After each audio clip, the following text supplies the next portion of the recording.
tayo sa ating screen ng ating data collector.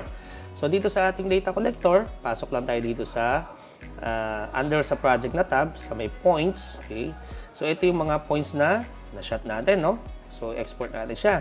So by the way, kung gusto mo siyang export na nauuna yung sequence ng 1, 2, 3, 4, 5, so baguhan lang natin dito yung kanyang order, no?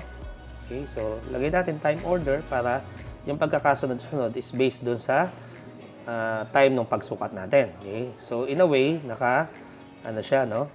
From 1 to the last points, no? So dito sa lower right corner natin, may button na tayong export dito. So click natin yung export. And then yung export file format. So meron tayo dito sa pinakababa, meron tayong PNECD. So by the way, kung bago pa yung software natin, most likely wala pa siya yung mga PNECD rito, no? So pwede kayong gumawa custom format. Okay? So type lang natin yan. PNECD. Okay? So extension is CSV. Field delimiter is comma. Field header, kung gusto po nating may header sa ibabaw, pwede po. Pero at this time, off ko lang. Okay? And then click lang natin yung mga string na gusto nating ma-download. Let's say point name, northing, easting, elevation, and then code. Right? So kung may gusto pa po kayong i-add, user discretion na po. Kayo na po ang bahala kung ano pa yung gusto nyong add ng mga string. So nandito sa left side yung mga available na data na pwede nating ma-export. Okay? So for this, yung PNECD lang. So means point number, northing, easting, elevation, and description. So click natin confirm. So yung lalabas na siya, no? Ito yung PNECD. Okay? And then click lang natin export. Yun, export succeeded. You want to share it. So, kung meron kayong Bluetooth or naka-Wi-Fi, gusto nyo i-share yung data nyo directly sa other devices, so pwede po yan. But for now, click ko lang yung cancel. Okay. So, back tayo. And then, export naman tayo ng other format, no? So, punta lang tayo dito sa project na tab. Okay. And then, sa bandang baba, may makita tayong icon o ano dyan, folder na export. Click mo lang yan.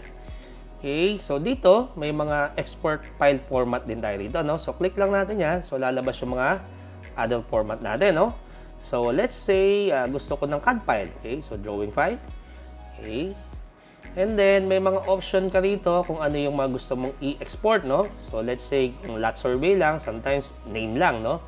Pero at this video, i-check na lang natin lahat, no? Yung mga available.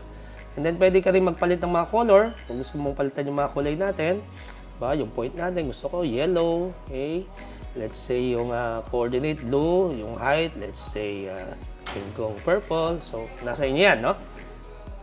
Then, yung mga sizes. Okay? So, text height, let's say 0.02. So, this is all user define, no? Or user discretion. So, kayo na po yung bahala. Pero pwede naman, by default, wala tayong galawin. Diretso, export lang. So, click natin export. Okay. So, lalabas yung preview natin. So, ito po sa screen yung ma-export ng ating software. So, click mo na confirm. Okay. Okay. So, yan, na-export na. So, kagaya dati, kung gusto natin i-share, pwede natin, no? Cancel ko lang muna ito. And then, let's say, other format pa. Gusto ko yung Google Earth. Ayan, KML. Okay. So, export diretso. Okay. Cancel lang. Okay.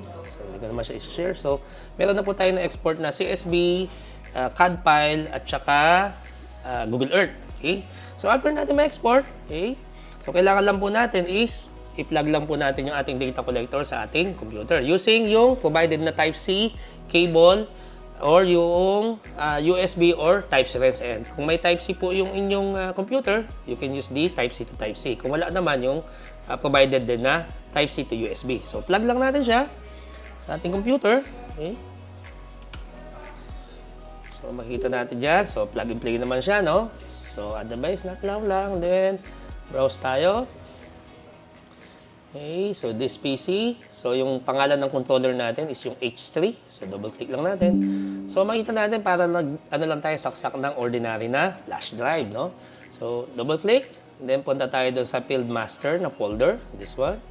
By the way, lahat ng mga in-export natin na data, lahat yung papasok sa export na folder. Okay, so ito na siya, no? Yung CSV, yung drawing file, yung KML. So by the way, kung hindi nyo nakikita yung extension, so dito lang sa settings ng inyong computer yan, punta kayo sa options, and then sa view, be sure lang na ito, naka-uncheck, no? Kasi kung naka-check yan, hindi natin makikita yung extension, no? So be sure lang na naka-uncheck, and then click OK. So para alam natin kung ano yung eksaktong file type ng mga files na i-download natin. Let's say for example, this one, CSV file, drawing file, or KML file. Okay?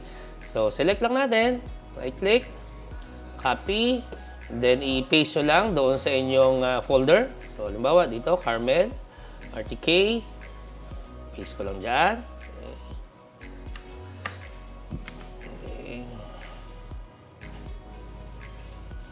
Okay, then after natin dyan, pwede mo nating unplug yung ating cable. So, na-download na natin or na-copy na natin siya. Okay,